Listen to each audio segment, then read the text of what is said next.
We need to engage, we need to establish authority, and we need to frame the interaction. People instinctively know when you're authentic and genuine or when you're reading a script and just being cheesy. I mean, the greatest scripts in the greatest movies and actors in the world, if it's Scorsese or something like that, they probably had a really great script. Yeah. But the greatest actors don't take that script and just read it word for word.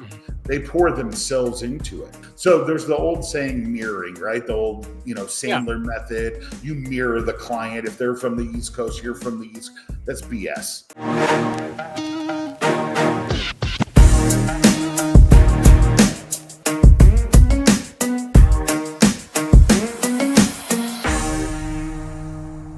Hey guys, welcome back to another 20-minute pop-up.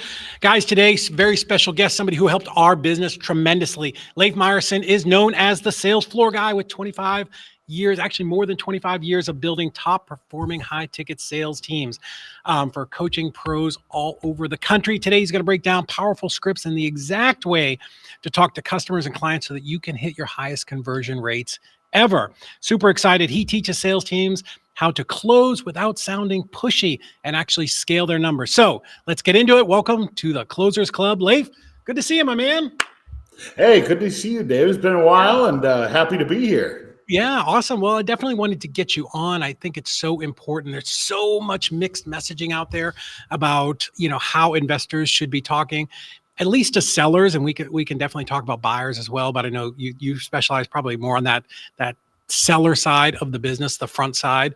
What are some of the things that you're seeing out there that are actually really impactful that people should be doing? And then we can talk about some of the mistakes that they're making. So I think the number one thing that I'm seeing when we're talking about the actual REI side of sales, when we're reaching out to prospective motivated sellers and things like that, is making sure that your tech is on point. Okay. So the number one fall off that I'm seeing right now from both service providers and REI specialists is that tech fall off. So we're utilizing VoIP systems a lot, but we're not ensuring that there's not a gap between the time of the prospect's answer and our first words that we're sharing. So it's an immediate break in engagement. And anytime we're doing an introduction, so that's the first part of a sales interaction, right? We need to accomplish three things. We need to engage, we need to establish authority, and we need to frame the interaction. And based on what kind of call that we're having, whether it's a cold interaction, warm or hot, we have a different time frame in order to accomplish the first thing, which is engaging the person on the other end of the phone. And so I hear this all the time when people are using like automated dialers and power dialers through lists, is that tech creates a gap between when the prospect answers and when the sales representative actually engages in the conversation. Oh, yeah. Breaks that and then ends up costing you massively for marketing costs and all of those kind of things. So that's number one. Number two is insanely cheesy sales tactic right in the beginning. Everybody knows it. Everybody sees it. And people instinctively know when you're authentic and genuine or when you're reading a script and just being cheesy, right? So I think those are the two main things that are hindering conversion rates right from the gates, right? Right.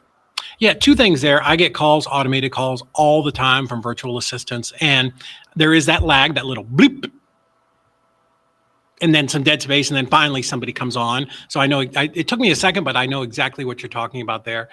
And the cheesy stuff, and I'm sure everybody knows what we're talking about there, but maybe that like forced sense of urgency and, if we don't act in the next 10 minutes, this offer's off the table.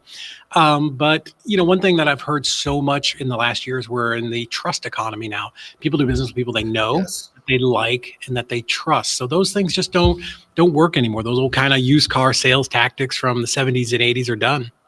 It's a great way to break trust by coming in with the tone and the pace and the pause of somebody who's over the top right? Yeah. Nobody really speaks like that in real life. So Yeah. when you're engaging, and I don't care if it's a cold, warm, or a hot lead, if you come in authentic to yourself in that situation, you're going to grasp their attention a lot longer than you would if you try some of these, tricks and like flashy questions. If you just, come in with that nice steady tone, you're going to come off different than 95% of the other people that are calling for the same reason. Yeah, I've always said, as investors, we have to want to help people. So yeah, that's important. You have to, they have to feel that you're here to help them solve whatever problems keeping them up at night. And you genuinely need to care, unless you're psychotic and you can just pretend all of that stuff. So let's talk about this. Are you like for or against scripts? Where are you at on that that big hot debate? So a script is a useful tool, but it's not the end all be all, right? Okay. So what I teach every sales rep that I've ever trained is that the script is your guideline to success. Yeah. It is not the holy grail of success. I usually compare it to the people that I'm training to acting, right? I mean, the greatest scripts in the greatest movies and actors in the world, if it's Scorsese or something like that, they probably had a really great script. Yeah. But the greatest actors don't take that script and just read it word for word. They pour themselves into it. I mean, Jack Nicklaus said very famously, the only reason that I stayed around this long is because I'm a great writer. Because he would take a couple of lines and then turn it into this magnificent thing, right? Yeah. So your sales reps need to be able to do the same thing. And the other reason, and I'll kind of piggyback on that I don't look at scripts as the end all be all, is because the number one thing that allows you to really gain the rapport, gain the trust of a prospect is these two things, is listening and then asking what I call curiosity questions. Yeah. You said this, tell me more about that. Right. And you can't script those things out. You have to teach them the psychology behind it, the reason why to do it. And then it becomes part of their nature. So again, the script is the guideline.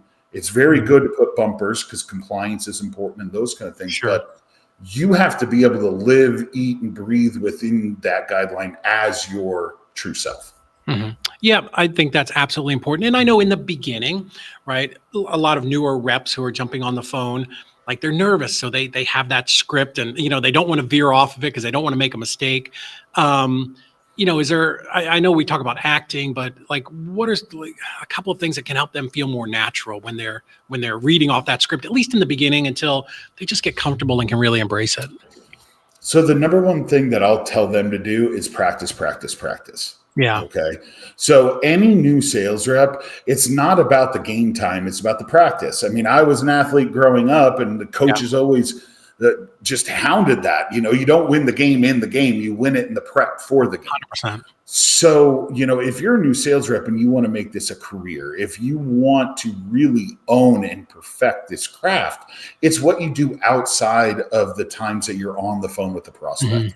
It's, I like mirror work a lot, when I'm trying to learn a new pitch or a new presentation, or I'm working with a client that has a product or service that I'm not really familiar yet. I'll get in front of the mirror and read and utilize body language over and over and over again. I'll annoy the heck out of my wife and my kids because I'll pitch them. I'll call my buddies because I want to perfect it. And the time to perfect it isn't on the phone. Now, the at-bats are important, but they're not going to be the main thing that gets you to that next level. So practice outside of game time is going to be huge. I think that's such an important point because some people have this mindset, oh, I'm in the office from 9 to 5. I'm going to do it from 9 to 5.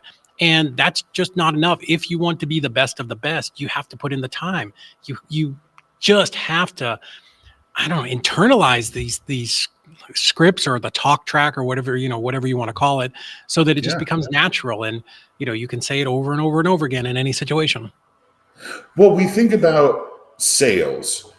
We're not 9 to 5 employees. No. If you choose sales as a career path, and by the way, there's sales in almost every industry on the planet, right? Yeah. Sales is the number one revenue generator for every business. But right now we're talking REI. You get into sales because you don't want to cap on how much you can earn, right? Exactly. You want to work for commission. You want to make sure that your earnings are reflected by the effort you put in. So why would you have the mentality of I clock in at 9, I clock out at 5? You want to completely blow your earnings potential out of the water, live, eat, breathe, sleep this stuff for a year, 2 years, and just watch your opportunities blossom. Absolutely. You know, when I have salespeople that come in and like, I want a salary, I'm like, you're probably not going to be the right person for this job. Maybe there's another job that's great for you, but it's not going to be this. You know, we want people that are that hungry, that really want to dive in and just maximize our opportunity. So let me ask you about this: the opponent process theory. Is that so opponent's process theory is my sales psychology that I've been working on, and that's been evolving for 2.5 decades. And you know, it's basically the roadmap for any sales interaction. There's really 8 parts. There's the intro, current state, future state, the gap, the drop, the presentation, the close, and the helix, right? And these are, and when I was talking earlier about teaching the why, not just the what. So I have all my scripts that will script out based on the opponent's process theory. But when I'm training a new sales department or sales team, I always teach the psychology first. Right. So that way they understand the why of the script or the guideline, right? And each part of that has different components and breakdowns and, you know, why we're doing what we're doing and how we're doing what we're doing. But yeah, that's what the opponent's process theory is. Cool. Like you did mention there at the very end, the helix, like is that has to do with like overcoming objections. That's a big thing. I think that's the part where most people jump on the phone and they're just afraid. A lot of times, I've told our reps as we've hired them over the years, like, look, you went through our training, you already know more than 99% of the people out there. Just relax. But overcoming objections, like that's a big fear factor, fear point for for these people. Well, I'll help everybody that's watching right now out. That is when the game begins. Love it. Right? Everything up to the point where you're overcoming objections is just laying the groundwork of trust and value. Right? I mean, like Jordan Belfort and Grant Cardone and, all the greats out there, Tony Robbins, when he's talking about influence, he says that the person, as long as there is rapport and trust, the person with the most certainty wins. Okay. So all the beginning part of the sales interaction is laying that foundation. So you have the ability to be successful when it comes to the objection or the helix portion. Yeah. And, there's all of these things that are out there right now, like huge rebuttal books on every different question that you could possibly get asked. Simplify that down. Yeah. Okay. There's not 4,000 objections that are out there. There's just not. Right. And consumers, I don't care if we're talking motivated sellers for real estate, if we're talking buyers, if we're talking, any other service or product that are out there, they don't have large conventions every year where they're coming up with new objections to throw at us salespeople. Right. They all really, boil down to 2 different buckets. One bucket is a stall. The other bucket is a true objection. Okay. So if it's a stall, that's I need to think about it. My wife, my husband. Yeah, my wife, right? It's I just don't know. Give me the day. Like those are stalls. And what a stall means is that you haven't created enough need for them to see this as a priority to take action on, right? So you haven't uncovered what their true problems are so you could solve them with your solution of getting their house under contract and moving it quickly. People always get their needs. They very rarely get their wants. So if you are just focusing on the pie in the sky, it'd be great to have another, $5,000 or, it'd be great to be out of this house, but it's not a need. They'll very rarely take action. So you just need to loop back. Go ahead. Because I'm fascinated by this. So if you get to that point in the conversation where you get the stall objection, obviously we don't want to be like, wah, wah, wah. Like we want to dig in and figure it out. But in those call reviews, is there something where we should be going back on the next time and going, hey, this is something I needed to establish more in the beginning part in that rapport building? Yes, no, absolutely. If you're getting stalls at a really big clip, you have not truly connected with the prospect. That's number one. So I listen to that part. How are we connecting? Did the client or the prospect start mirroring our tone, pace, or pause? So there's the old saying mirroring, right? The old, Sandler method. You mirror the client. If they're from the East Coast, you're from the East. That's BS. Okay, that doesn't work. Okay. No, it's old school. Like, it just does not work to create true rapport. That's surface level rapport. Okay. When you want to know how to create true rapport, it could go on for an hour. We don't have that much time here. But how to know that you are in rapport is when the prospect starts to mirror you.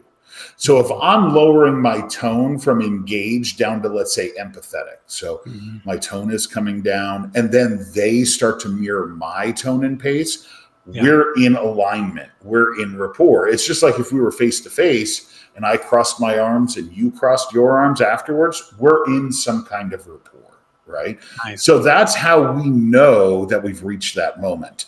Then what the next step is did we uncover their true problems and needs, or did we get their surface, canned level, same garbage they say to every Tom and Joe on the street, right? So we listen to that. Did we ask enough digging questions? Did we get them out of that frontal cortex? Okay, because again, people get what they need, not what they want. That's what they take action on. Yeah, but those are the two main things. Yeah, after enough calls, you'll get a sense for whether or not you're just getting their surface level, or they're really opening up and you're getting to the heart of the thing that's keeping them up at night. Yes, exactly. So I've always been I've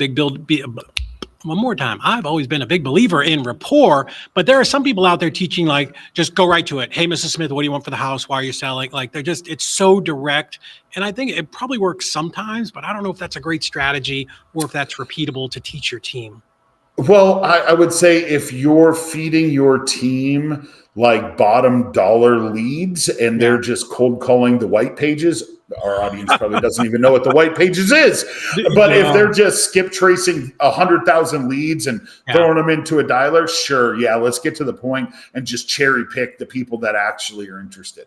But if we spend a little bit of money on our leads, if we're doing pay-per-click or pay-per-lead, or, even being a little bit more deliberate in our lead flow, paying for marketing, rapport is huge. It's all about return on marketing spend, ROAS, right? And if we're not building rapport and treating every lead as if it's worth $1 million, we're doing a disservice to our marketing department, to their company, to the founder, and to our teammates. So by going too quick on the wrong leads, it's really costing you. Yeah, I don't love that method of acquisitions. I don't think it's great. I think you're going to just miss more times than you hit. But, if you just got all the leads in the world to burn through and money doesn't matter, I guess knock yourself out. Yeah, knock yourself out. I mean, that's not my philosophy. That's not my culture that I create with my sales force. Yeah. But, to each their own, I guess. Is there anything in particular where, one fear that I had initially that I had to get over, and this is something that a lot of people just hit this wall, and I call it like a rotary. They sort of get in the rotary and they can't get out of making the offer, like presenting the offer to people. Like, they just get scared. They just really struggle with that, and they're just insides are eating them up, and they say, okay, let me put something together and I'll call you back. And of course, by then you've lost the person. Okay, so the one thing I have to say to those people that have that fear is, look at the standard definition, or what people say is fear: false evidence appearing real, right? Well, let's look at it this way. If you don't ask for their business, what's the percentage chance you have to gain their business? Right. 0, right? And why are you on the phone in the first place? It's to make a sale, to make business. So you have to ask. Yeah. But you need to fake it till you make it. So if you don't have the confidence to ask, force yourself to ask and use technology. Use the mute button. Because where I see so many people go wrong is once they do muster up the courage, let's say, to make the offer, they start talking themselves out of it. Yeah. Right? They go, and here's why that's a great offer. It's because of this and this and this. And it's like, oh, you're coming off so uncertain. right? Your confidence is shot at that point. They're thinking, what's going on? So make the offer, zip the lips, let them process, then they'll come back with their response. So that's the biggest piece of advice I can make is when you make that offer, stop talking. Zip it. Awesome. Leif, this was amazing. 20 minutes of just hard-hitting, actionable content for people. I appreciate it. I hope that you will come back, and we could probably do a whole 20 minutes just on rapport building with sellers. I think that would be amazing. So this was amazing. A lot of people are like, who is this guy? Well, this guy is one of the leaders in our industry, training the big teams that are doing this at scale, doing like, what, $40 million a year, like massive numbers. Some of them, yeah. No, absolutely. Cool. How can people follow you, connect with you? What's the best way for them to get into your world? I'm the salesfloorguy.com is my URL. Or, if you just search me on Facebook, Leif Meyerson, I'll add you as a friend. You can follow me. I'm always putting pretty good content on there. I don't have any products or digital products to sell. I'm a very high level consultant, but I love having these conversations, especially with people like you, David. I mean, you're such a mover and a shaker, and I'd be more than willing to come along and come on anytime you want me to bring some value to your audience. I love it. We will definitely do that. And you were instrumental in Easy REI closings, our growth. So I do appreciate that. Guys, this is the Closers Club. We will be back again, and hopefully Leif will come back one more time.